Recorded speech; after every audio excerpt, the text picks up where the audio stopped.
দাউদ আলাইহিস সালাম জীবনে একবার আজরাইল আলাইহিস সালামকে দেখছেন।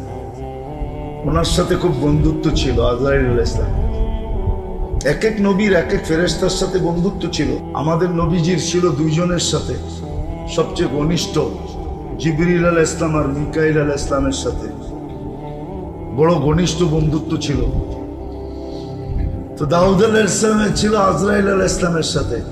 তো একদিন কথায় কথায় বলে ফেলছে, আপনি একটু আসল রূপটা দেখাইলে পারেন না? বলছে, পারি বটে, কিন্তু আপনি তো সইতে পারবেন না। বলছে, এতদিনের বন্ধুত্ব এখনো কি ভয় কাটে নাই আমার?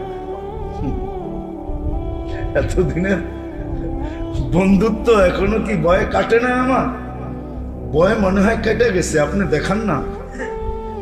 আজরাইল আলাইহিস সালাম যখন আসল রূপ ধরছে, ফাগাশিয়া দাউদ, বস এক নজর থেকে বেহুশ।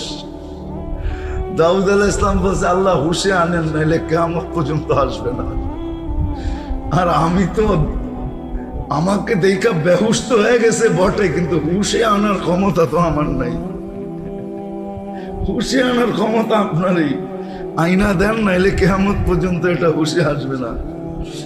আল্লাহ যখন হুশে আইনা দিয়েছেন, তো বলছে, কি আপনারা একটু আগে বললেন এতদিনেও কি ভয় কাটে নাই, দেখলেন আর বেহুশ হয়ে গেলেন, সিদ্ধান্ত কি? তো বলতেছে, শুনুন, আখেরাতের কোনো আযাবের দরকার নাই, আপনার চেহারাটাই যথেষ্ট।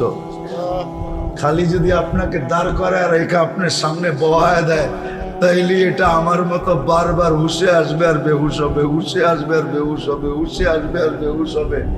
এটার ভিতরেই ওর জিন্দেগি পানি তেনা তেনা হয়ে যাবে, আর কিচ্ছু লাগবে না।